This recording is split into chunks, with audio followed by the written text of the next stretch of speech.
नमस्कार दोस्तों। साहित्य की दुनिया में एक वर्ग विशेष का ही वर्चस्व कहा जाता है और यह भी है कि जो हाशिए का समाज है, जो महिलाएं हैं, उस पर लेखन और साहित्य के बारे में जो लोग काम करते हैं उनकी बातें या वो चेहरे सामने नहीं आ पाते हैं, क्योंकि उस पर बोलने वाले और काम करने वालों की एक बड़ी लिमिट है। या तो उन्हें काम करने नहीं दिया जाता है या उस मुद्दे पर बात नहीं की जाती है। ऐसे ही एक चेहरे हैं राजेंद्र यादव जी। राजेंद्र यादव जी को लेकर के कहा जाता है कि हाशिए के समाज को लेकर के, महिलाओं को लेकर के और तमाम ऐसे मुद्दों को लेकर के उन्होंने बात की जिस पर आज भी समाज के लोग या वर्ग विशेष के लोग बात करना नहीं चाहते हैं। हमारे साथ फ्रैंक हुजूर साहब हैं, मुक्ता जी हैं, जो उनसे काफ़ी समय से जुड़े रहे हैं और लंबे समय तक कहा जा सकता है कि राजेंद्र यादव जी का सानिध्य मिला, साथ मिला, काफ़ी कुछ सीखने को भी मिला। और आप लोग हमेशा बताते रहे हैं कि राजेंद्र जी ने कभी भी किसी को डिमोरलाइज नहीं किया, हमेशा अपलिफ्टमेंट की बात की, चाहे वह शोषित समाज का कोई व्यक्ति हो या महिला हो, हमेशा उसको लेखन की तरफ अग्रसारित किया। हम आप सब लोगों से बात इसीलिए करेंगे क्योंकि आप लोग उनके बारे में काफ़ी कुछ जानते हैं। सबसे पहले बात हम मुक्ता जी से करेंगे। मुक्ता जी, राजेंद्र जी को लेकर के कहा जाता है कि महिलाओं के बारे में उन्होंने बहुत कुछ लिखा और बहुत ज़्यादा महिलाओं को आगे बढ़ाया। आपकी पहली मुलाकात राजेंद्र जी से कैसे हुई थी? जब हमारी शादी हुई थी और उसके बाद जब हम दिल्ली गए थे तो वहाँ एक फिल्म मेकर है अनवर जमाल, जो फ्रैंक के जानने वाले उनके बहुत अच्छे दोस्त रहे हैं। तो उन्होंने हमसे कहा कि आप जो है राजेंद्र यादव जी के पास जाइए, वो ऐसे कपल्स को जिन्होंने भागकर शादी की है या अंतर्जातीय विवाह किया है, ऐसे कपल्स उनके पास अधिकतर जाते हैं और वो उनको पैट्रनाइज करते हैं। तो ऐसे ही हम लोग उनके कहने पे जो है उनसे मिलने चले गए।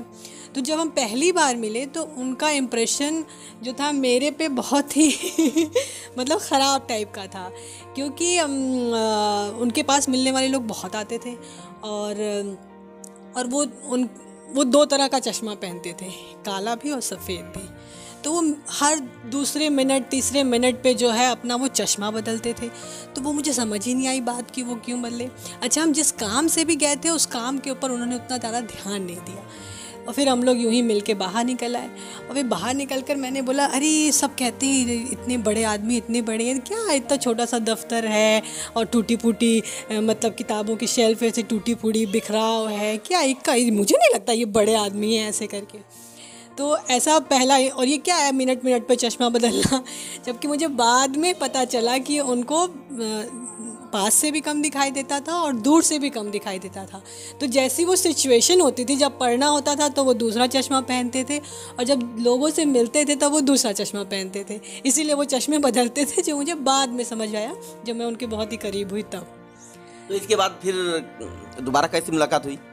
फिर ऐसे ही वो जो है एक बार वो नोटिस कर लेते थे और जैसे हमने अधिकतर देखा है कि जो बड़े लोग होते हैं वो आपको कांटेक्ट नहीं करते पलट के, या तो आप ही उनके पीछे पीछे घूमते रहो या बार बार उनको परेशान करो या ऐसे उनके बार बार उनके सामने जाओ। पर वो ऐसे नहीं, तो वो एक बार नोटिस कर लेते थे कि ये कौन है, क्या है, नंबर ले लिया, उसके बाद वो खुद कॉन्टैक्ट करते थे। और वो जो है उन्होंने हमें जब भी साहित्य का कोई प्रोग्राम हुआ या कहीं भी वो जाते थे, कोई भी संगोष्ठी होती थी, कुछ भी होता था, तो वो हमें कॉल करते थे कि 5 बजे वहाँ पहुँच जाना, 6 बजे वहाँ पहुँच जाना, एक प्रोग्राम है, आना। ऐसे मैंने तो मतलब हज़ारों प्रोग्राम जो है सिर्फ उनके कहने पे, मेरा कोई इंटरेस्ट नहीं था, सामाजिक सरोकार ये सब कुछ समझ ही नहीं आता था बिल्कुल। हम लोग मतलब ऐसे उससे ही नहीं आए थे। लेकिन वो चाहते थे, यही उनकी सबसे बड़ी ख़ासियत रही है कि वो लड़कियों, मैंने बार बार लिखा भी है इस बात को, कि वो चाहते हैं कि लड़कियां बड़े बड़े मुद्दों पर सोचें। यानी डाइनिंग टेबल और ड्रेसिंग टेबल, इन दोनों से निकलकर जो डेमोक्रेसी है, जो बड़े बड़े मुद्दे हैं इस देश के, कश्मीर है, बाबरी मस्जिद है, मंडल कमीशन है, जाति व्यवस्था है, ये है वो है, यानी इन सब के बारे में सोचें। और वो मुझसे भी बड़े ही इतने बड़े बड़े सवाल करते थे जिनके बारे में मुझे समझ ही नहीं होती। मैं कहती मुझे पता ही नहीं है सर कि ये चीज़ क्या है। वो बोलते तुझे क्यों नहीं पता है, तुझे पता होना चाहिए। और वही वो कहते थे, लड़कियों को हर बड़े मुद्दों पर सोचना चाहिए। तो सबसे पहले वो आपको सोचवाते थे। क्या होता है, आप किसी प्रोग्राम में जाते हैं तो आपका कोई इंटरेस्ट भी नहीं होता, तो आपका एक बार इंटरेस्ट नहीं होता, 2 बार इंटरेस्ट नहीं होता, लेकिन सुनते सुनते सुनते सुनते आपका खुलने लगता है दिमाग। तो मेरा भी दिमाग वैसे ही खुलने लगा कि अरे ये तो सही बात है, ये दूसरी ही दुनिया है। ऐसा हम लोग जो ऊपर ऊपर से देखते हैं वैसा हमारा समाज नहीं है, अंदर बहुत गहरा है और उसकी जो परतें हैं उसके बारे में शायद औरतों को पता ही नहीं है। तो इसी तरह से मेरा उन्होंने बिल्कुल वो खोला, दिमाग खोला, मुझे सोचने और समझने के लिए, यानी एक तरह से वो किया। मुक्ता जी, कहा जाता है लड़कियों को लेकर के बड़े वे सख्त थे, जो है लड़कियों को डांटते वांटते बहुत ज़्यादा थे, ऐसा कुछ था क्या? ये डांटते तो नहीं थे, लेकिन मतलब उनका ये था कि अगर आप हैं तो आपका कुछ एम्बिशन होना चाहिए, या आपको मतलब मैंने बताया ना कि लाइफ को लेकर सीरियस होना चाहिए, ऐसे ही नहीं होना चाहिए।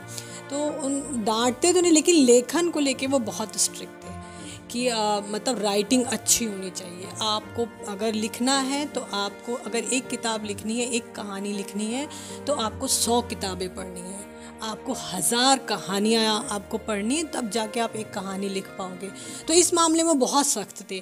और दूसरा, जैसे कि अगर आप कुछ लिख कर लेकर गए हैं उनके आगे, तो वो आपकी बुराइयां निकालने में, ये नहीं कि आप लड़की हैं तो आपको बुरा लग जाएगा और ये हो जाएगा, वो आप बता देते थे कि नहीं ये तो फालतू चीज़ है, इसको तुम ऐसे करके लिखोगी तो शायद ठीक होगा, या इस तरह से वो सुधार करवाते थे। अगर ऐसे लिखोगी, अगर इस तरह से सोचो, उस तरह से सोचो, जैसे वो नए नए आइडिया बहुत दे, आप उनके साथ 1 घंटे भी बैठ जाएंगे तो आपको 10 नए आइडियाज़ आते वो दे देते थे राइटिंग को लेकर ख़ास करके। जैसे मैं हूँ, मैं राइटिंग में बिल्कुल भी मेरा इंटरेस्ट नहीं था, मैं कुछ भी नहीं, लेकिन जब मुझसे वो अक्सर कहते थे, अच्छा तू घर पे खाली बैठी रहती ना, एक काम किया कर, मुझे चिट्ठी लिखा कर। मैंने कहा मैं आपको चिट्ठी क्यों लिखूं, आप तो मेरे सामने ही है। बोले ऐसे ही इमेजिनरी चिट्ठी लिखा कर, क्या हो गया, समझ ले कि मैं हूँ तो मुझे चिट्ठी लिख रही है। या तो इस तरह से वो चाहते थे कि आप लिखिए, आप पढ़िए। मैं उनके ऑफिस जाती थी तो वो जानबूझकर जो है कहते थे आज मेरी आँख में दर्द हो रहा है, मैं ये कहानी पढ़ नहीं पा रहा हूँ, ज़रा पढ़ के सुनाइए कहानी।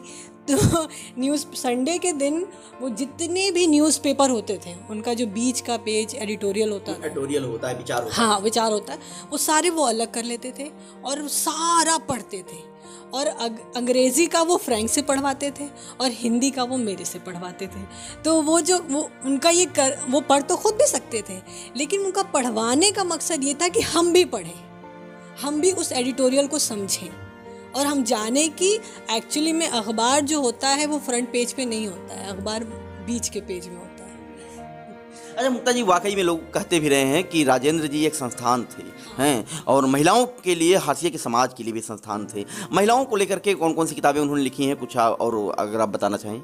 महिलाओं पर उन्होंने कोई किताब नहीं लिखी, जो लेकिन एक कहते हैं ना कि और महिलाओं को उन्होंने बहुत आगे बढ़ाया है। बहुत से, जैसे हमारे मैत्री पुष्पा जी हैं, जैसे हमारे चित्रा मुदगल जी हैं, गीता श्री जी हैं, ऐसे बहुत से राइटर्स हैं, मैं सबके नाम भी कविता जी हैं, ये सब बहुत है। ममता कालिया जी का भी नाम शायद, ममता कालिया जी हैं, और हमारे यहाँ पे किरण सिंह जो लखनऊ की ही हैं।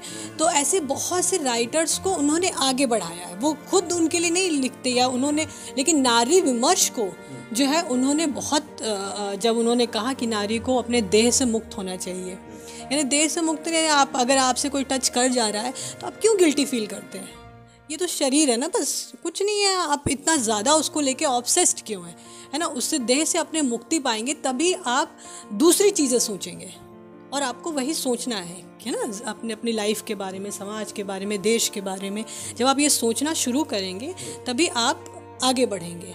तो उन्होंने नारी विमर्श, मुझे लगता है दलित विमर्श भी उन्होंने ही, जितने बहुत से दलित राइटर्स हैं जिनको उन्होंने आगे बढ़ाया, जिनको विशेषांक लेकर आए वो हंस का, दलित राइटिंग पे, नारी विमर्श पे, तो बहुत सारा इसमें। अच्छा मुक्ता जी, कहा जाता है कि जब उस समय हंस के अंक आते थे बाजार में, उसका इंतजार पहले से होता था, तो ऐसा कोई वाकया आपको याद हो कि उनका कोई अंक बहुत ही ज़्यादा हिटिंग रहा हो? जैसे वैसे उनके बहुत से अंक बहुत हिट हुए। एक तो जो जब उन्होंने कहा था कि रावण के दरबार में हनुमान एक आतंकवादी था, ये वाला बहुत ज़्यादा बवाल हुआ था। फिर उन्होंने एक बाबरी मस्जिद पे लिखा था, वो भी। इवन उन्होंने इस्लाम में जो बुर्का प्रथा है या जो भी, उसके लिए भी उन्होंने लिखा, तो वो भी बहुत। लेकिन जो मेरे सामने हुआ है वो है अमिताभ बच्चन जी को लेके उनके लेटर्स। जब ऐश्वर्या राय और अभिषेक बच्चन की शादी हो रही थी तो उससे पहले ये हुआ कि अमिताभ बच्चन जी, मतलब ये खबरें न्यूज़ में आ रही थी कि वो जो मांगलिक हैं ऐश्वर्या राय, इसलिए उनकी पहले शादी किसी ट्री से कराई गई, किसी उससे कराई गई और उसके बाद जो है शादी कराई गई। तो ये सब राजेंद्र जी ने पढ़ा, टीवी में देखा, तो उन्होंने अमिताभ जी को एक लेटर लिखा और उनके पिता का जिक्र करते हुए कि वो इतने प्रोग्रेसिव, इतने क्रांतिकारी, इतने बड़े राइटर रहे हैं और आप जो है पुराने रीति रिवाज, रूढ़िवाद को इस तरह से आगे बढ़ा रहे हैं, ये आपको शोभा नहीं देता, आप सदी के महानायक हैं। उन्होंने बहुत लंबा लेटर लिखा। फिर अमिताभ जी ने उसका जवाब भी दिया और उसके बाद फिर उन्होंने एक लेटर लिखा। ऐसे 3 लेटर हो गए। तो ये मेरे सामने हुआ था और उसके बारे में बड़ी खबरें, मतलब न्यूज़पेपर से लेके, उस वक्त सोशल मीडिया उतना नहीं था, लेकिन न्यूज़पेपर, टीवी में, हर जगह उसकी यानी, और ख़ास करके जो बैठकी लगती है लेखकों की, उसमें बड़ी चर्चा हुई उसकी। बैठक लगाते थे, मतलब वो लेखकों के साथ क्या मीटिंग्स वगैरह करते थे अपने दफ्तर में क्या? देखिए, उनका दफ्तर खुला दरबार था, जो उनका दुश्मन भी चाहे तो वो आ सकता था। वो उसको वहाँ जाने के लिए आपको कोई अपॉइंटमेंट लेने की ज़रूरत नहीं थी। 2 बजे से 5 बजे तक वो मिलते थे, वो सबको पता है। वो 12 बजे ऑफिस पहुँचते, 12:30 बजे।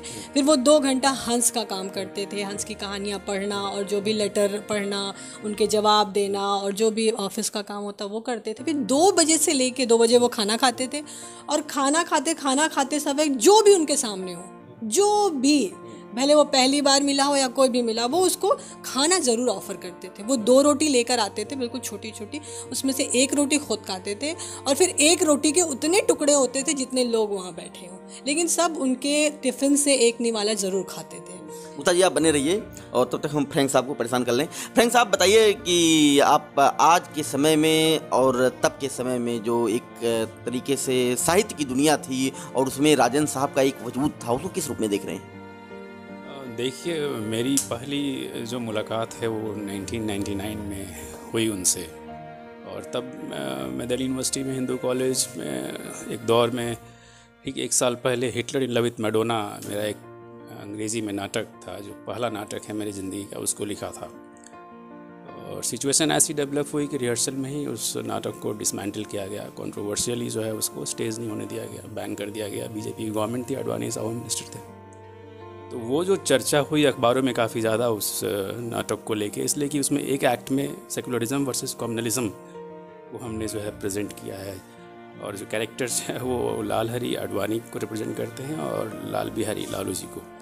तो उस चर्चा से अखबारों के थ्रू उन्हें भी उसकी खबर हुई, और अनवर जमाल जो काफ़ी सोशली सेंसिटिव इशूज़ पे फिल्में बनाते रहे हैं, Swaraj national film award winner है उस दौर में, तो उन्होंने मुझे कांटेक्ट किया। मैं कभी उनसे मिला नहीं था, अखबारों के माध्यम से जो खबर हुई कि इस तरह का नाटक, एक मूल नाटक लिखा है एक यंग लड़के ने, तो उन्होंने कहा कि मैं आपसे मिलना चाहता हूँ और कुछ करना चाहता हूँ आपके नाटक के हवाले से। तो बातचीत यूँ ही हुई, तो उन्होंने खुद मुझे प्रपोज़ किया कि आप राजेंद्र यादव से मिले, हंस के संपादक हैं और काफ़ी मशहूर कहानीकार हैं, और इस नाटक के जो प्लॉट हैं वो उसको इनकरेज कर सकते हैं, और आपको जो प्रॉब्लम आ रही है इसको बैन को लेके और जो भी कॉन्फ्लिक्टिंग सिचुएशन क्रिएट हुई है उसमें वो आपकी मदद करेंगे। तो इसी हवाले से वो खुद लेकर गए हंस के दफ्तर दरियागंज में। तो पहली बार जब मैं मिला हूँ तो मेरे पास वो प्ले जो है वो पब्लिश हो चुकी थी,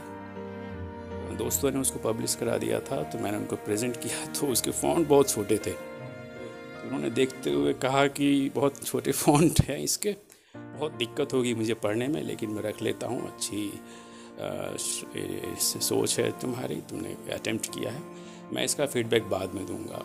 उसके बाद फिर 1-2 साल का ऐसा सफ़र रहा कि मैं अपनी पर्सनल ज़िंदगी में और इस नाटक के कंट्रोवर्शियल और बैन होने के चलते I was like in and out of Delhi, I was not regularly in Delhi. और फिर बीच में मुक्ता जी मिल गई, तो हम लोगों ने फैसला किया कि साथ रहेंगे। उस दौर में फिर अनवर जमाल से मैं मिला और उन्होंने सजेस्ट किया कि तुम फिर डिफ़िकल्टी में हो, दिस टाइम तुम पर्सनल प्रॉब्लम में हो, तो तुम फिर राजेंद्र जी से मिलो, चूँकि तुमने ऐसा फ़ैसला किया है, तुमने जैसा नाटक लिखा, तुमने अपनी पर्सनल लाइफ में भी जो है इस कंजर्वेटिव सोसाइटी के कास्ट की जो पिरामिड है उसको तुमने ब्रेक कर दिया है, और दिक्कतें दोनों फैमिली से हैं, तो शायद वो इनकरेज करेंगे, चूँकि वो उस मिजाज के हैं और वो चाहते हैं कि समाज में इंटरकास्ट जो मैरिज हैं और जो कपल्स हैं उनको हम इनकरेज करें और प्रमोट करने की कोशिश करें। तो दूसरी मुलाकात उसी हवाले से हुई, ऐसा मुक्ता ने बताया भी,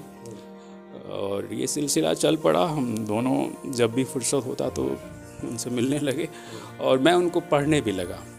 हंस की भी आदत बन गई हर महीने की, और उनकी जो लिटरेचर और जो स्टोरीज़ थी, क्योंकि मैं अंग्रेज़ी में लिखता था तो मैंने कोशिश की उनकी कुछ कहानियों के अंग्रेज़ी में ट्रांसलेशन करने की, जिसमें सबसे पहला था छोटे छोटे ताजमहल, और एक और स्टोरी थी स्ट्रिंग वाहिनी, जो कहते हैं इंदिरा गांधी को सेंटर में रख के वो इमेजिनरी तरीके से उन्होंने उसको नैरेटिव को बिल्ड किया था।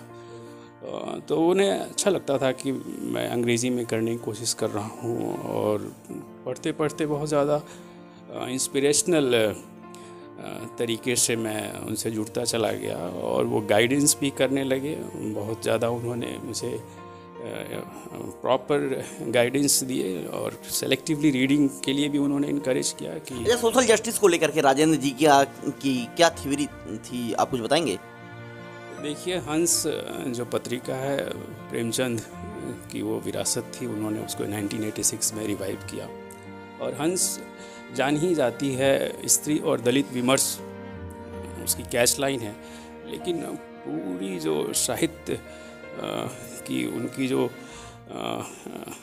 प्रेजेंटेशन थी लिटरेचर की, उसके सेंटर में जो सोशल जस्टिस है, जो डाइवर्सिटी है हमारे समाज की, वही रही है। फिक्शन में भी उन्होंने उसी तरह की कहानियों को तरजीह दी, जिसमें कि जो हाशिए का समाज है हमारे भारत का, और जो माइनॉरिटीज़ हैं, रिलीजियस माइनॉरिटीज़ हैं, उनके जो मसले हैं, जो फ्यूडलिज्म से लड़ते हुए कैरेक्टर्स हैं, उस तरह की स्टोरीज़ को ही उन्होंने प्रमोट किया। और जो उनकी संपादकीय हंस की जो लाइफ लाइन और स्पाइनल कॉर्ड है, वो उनकी एडिटोरियल हुआ करती थी। उससे वो राष्ट्रीय मुद्दों पर, सामाजिक, सांस्कृतिक, साहित्यिक, आर्थिक और राजनीतिक, उससे वो बवंडर खड़ा करते थे। वो जिस तरीके से एक आइकोनोक्लास्ट जिसको कहते हैं, वो आइडल जो बनी हुई है हमारे समाज में, एक फ्यूडल ऑर्डर में, एक कास्ट पिरामिड में, उसको वो ब्रेक करने का काम करते थे। और वो जो आवाज़ उनकी होती थी, वो जो वॉइस थी, उसमें रिप्रेजेंटेशन, वो वॉइसलेस जो मेजॉरिटी है, उसी की एस्पिरेशन उसमें रिफ्लेक्ट होती थी। और वो हर एडिटोरियल जो आज हमारे बीच में तेरी मेरी बात टाइटल हुआ करती है, कांटों की बात करके, वो सब बुक फॉर्म में कंपाइल्ड हैं। तो मैं सोचता हूँ, और मैं उनको कहता भी था कि सर आप जो लिख रहे हैं, मेरे ख्याल से आज की जो जनरेशन है भारत की, जो समाज को बेहतर बनाना चाहती है, इक्वालिटी और फ्रैटर्निटी और लिबर्टी की जो प्रिंसिपल है उस पे जाना चाहती है, कॉन्स्टिट्यूशनल डेमोक्रेसी को मजबूत करना चाहती है, तो उसे आपके एडिटोरियल को जो है गीता, महाभारत, रामायण और कुरान की तरफ पढ़ना चाहिए। तो शायद बेहतर कर सकता है, युवा बेहतर कंट्रीब्यूट कर सकता है और अपनी सोसाइटी को बेहतर सर्व कर सकता है। और मैं ये बात आज भी कहता हूँ कि उनके एडिटोरियल की जो कलेक्शन है वो हम पढ़ें तो वो हमें एक्चुअल जो स्पिरिट है सोशलिज्म की और जो सोशल इक्वालिटी की जो बैटल है इक्विटी की, वो हम उसको रियलाइज़ कर सकते हैं। इसीलिए मैंने पहली बार आई वॉज द वन, जब मैंने ऑबिचुअरी लिखी उनके डेथ के बाद, तो मैंने लिखा कि वो भारत के सोशियो कल्चरल डिस्कोर्स की वोल्टायर है। और मैं ऐसा मानता हूँ कि वही खूबी थी उनकी राइटिंग की। वो फिक्शन के साथ साथ नॉन फिक्शन में जो उनकी कंट्रीब्यूशन है, वो आज के दौर में जो प्रेमचंद उस दौर में थे, वो एक अलग नई कहानी के मोमेंट में लेकर आए। अच्छा फ्रैंक साहब, राजनीति से लेकर के जो साहित्य की दुनिया में बड़े बड़े पितामह हैं, चाहे वो सामाजिक न्याय से में अच्छा काम कर रहे हैं या नहीं कर रहे हैं, वो एक अलग मुद्दा हो सकता है, वो लोग क्यों राजेंद्र जी को एक्सेप्ट नहीं कर पाए, राजेंद्र जी को मतलब एक तरीके से उस सोच के लोगों को आगे नहीं बढ़ा पाए, ऐसा क्यों रहा, वजह क्या रही इसकी? देखिए, आज के दौर में जैसा कि मैं देखता हूँ, जो जिस से सोशल लोकेशन से राजेंद्र यादव आते हैं, जो ओबीसी समाज है, एससी समाज है भारत में, 85% जो सप्रेस्ड और डिप्रेस्ड मेजॉरिटी पॉपुलेशन है, उसके अंदर साहित्य को लेके जो क्यूरियोसिटी और जो पैशन था, वो राजेंद्र जी की जो 30 साल की जो हंस को एक आंदोलन बनाने की कोशिश थी, उसके माध्यम से बहुत तेज़ी से फैला भी। खासकर नॉर्थ इंडिया में यूनिवर्सिटी कैंपस में उनकी कहानियाँ भी पढ़ाई जाती है। तो एक बहुत बड़े तबके को, अगर हम कहते हैं कि नेताजी मुलायम सिंह यादव और लालू प्रसाद, बहन मायावती, कांशीराम के चलते उत्तर भारत में राजनीतिक चेतना जागृत हुई और पॉलिटिसाइजेशन हुआ अपने मुद्दों को लेके, सोशल जस्टिस के, डाइवर्सिटी के। उसी तरीके से राजेंद्र यादव ने लिटरेचर के कॉरिडोर में बहुत बड़ी आबादी जो युवाओं की, और वो जो मिडिल एज में औरतें और जो लिखने वाले एस्पिरेंट्स रहे हैं स्टोरी टेलिंग, उनको उन्होंने प्लेटफॉर्म दिया और इनकरेज किया। और एक्सेप्टेंस जो, और जो चर्चा की जो बात है, अगर जिस तरीके से अगेय की चर्चा होती है या फिर जिस तरीके से हमें लगता है कि मनोहर श्याम जोशी की एनिवर्सरी को हम जिस तरह से लेते हैं, और सो कॉल्ड जो अपर एक्लन है सोसाइटी का, वो अपने सोशल लोकेशंस के लोगों को बेहतर तरीके से सेलिब्रेट करते हैं, तो वो एक इंडिफरेंस तो ज़रूर पाया जाता है, खासकर नॉर्थ इंडिया में, कि उनके जाने के बाद एक तबका जो हंस से जुड़ा हुआ है वो तो उनकी मेमोरी और उनकी लेगेसी को कंटिन्यू कर रहा है, लेकिन जो न्यू जनरेशन है उसके बीच में राजेंद्र जी को ज़िंदा करने के लिए और उनकी राइटिंग को इंट्रोड्यूस करने के लिए एक फ्रेश मूवमेंट की ज़रूरत है, और वो यूनिवर्सिटी कैंपस से शुरू होनी चाहिए, क्योंकि उनकी लिटरेचर वहाँ मौजूद है, सिलेबस में भी है। फ्रेंड साहब, जब आप ड्रामा करते करते जो है ज़िंदगी में भी आपने ड्रामा शुरू कर लिया, तो कभी राजेंद्र जी ने आपको डांटा नहीं कि तुम जो है मतलब कहाँ किस ट्रैक पे चले गए, कुछ ऐसा तो नहीं कहा? डांटते तो नहीं थे। उनके लिए जो हमने अपनी पसंद की जो बेटर हाफ कंपेनियन को सेलेक्ट किया, तो उनके लिए वो एक बहुत ही सैक्रेड मिशन था, जो कि उन्होंने खुद लव मैरिज की मनु भंडारी जी से कलकत्ता में। तो उन्हें लगता था कि समाज में जो भी जो भेदभाव का जो ताना बाना यहाँ है, जो यहाँ के जो ट्रेडिशनल ऑर्डर हैं, जो गार्ड्स हैं, उससे यंग जनरेशन को, खासकर औरतों को, मुक्ता की वो काफ़ी तारीफ इसलिए करते थे कि एक फीमेल जेंडर होकर उन्होंने अपने घर को छोड़ा, और उस दौर में मेरे पास कोई फिनेंशियल स्टेबिलिटी वाली ऐसी कोई चीज़ नहीं थी। एक टैलेंट थी लिखने की, कोई जॉब नहीं थी, तो वो कहते थे कि इसने तुमसे ज़्यादा बड़ा रिस्क लिया अपने घर को छोड़ के, और एक ऐसे शख्स के साथ जाके जो बिल्कुल आवारा खानी में यकीन रखता है, लिटरेचर भी ऐसे लिखता है जिसकी अभी इस देश में जो है उस तरीके की एक्सेप्टेंस शायद ना हो सके। तो वो उनके अंदर थी वो स्पिरिट, वो मेरे स्पिरिट को और इनके स्पिरिट को इनकरेज करते थे, अप्रिसिएट करते थे, और उन्होंने अपनी ज़िंदगी में हम दोनों को like a part and parcel of the family member की तरह ही ट्रीट किया। मुक्ता जी, आपसे एक सवाल ये है कि ये कहा जा रहा है कि राजेंद्र यादव जी की आखिरी पुस्तक है स्वस्थ व्यक्ति के बीमार विचार, और इस किताब में आपके बारे में भी लिखा हुआ है, सोनी सिंह, मुक्ता और फ्रैंक हुजूर भी सुने, और आपका जिक्र भी है, तो इस किताब के बारे में कुछ बताएं आप। ये उनकी लास्ट बुक है, और ये बुक उन्होंने ख़ुद नहीं लिखी है, लिखवाई है। यानी उस टाइम उनकी तबीयत ख़राब रहती थी, आँखों से उनको बहुत कम दिखाई दे रहा था, और वो बहुत जल्दी थक जाते थे, और उनको खांसी भी बहुत ज़्यादा आती थी। तो उन्होंने एक लड़की को, ज्योति कुमारी उसका नाम था, जिसका नाम भी है, तो उनको रखा और उनसे ये बातें करी। तो इन बातों में उन्होंने बताया कि मतलब मैं क्या सोचता हूँ किस किस के बारे में, उनकी लाइफ में बहुत सारे लोग आए उनके बारे में, तो उन्होंने ये हमें भी कहा कि हम भी सुने वो हमारे बारे में क्या सोचते हैं। तो जो है ये बस इसी तरह। अच्छा, ये आखिरी एक बात ये ज़रूर बताइए कि आज के समय में जो महिलाएं पत्रकार बनती हैं, लेखक बनती हैं, साहित्य की दुनिया में आती हैं, उनसे आप क्या कहना चाहेंगी? मैं जो राजेंद्र जी का कहना था कि एक लेखक को पढ़ना बहुत ज़रूरी है, और पढ़ना बहुत ज़रूरी है। बिना पढ़े आपको ना तो मुद्दों की समझ आएगी, और ना ही आपको कैसे लिखना, जो स्टोरी टेलिंग जो आर्ट है उसको कैसे करना है वो आप नहीं समझ सकते। तो उसके लिए आपको पढ़ना ज़रूरी है। तो उनका एक ही सजेशन रहता था कि आप जितना पढ़ेंगे उतना आप सीखेंगे। बहुत बहुत धन्यवाद मुक्ता जी।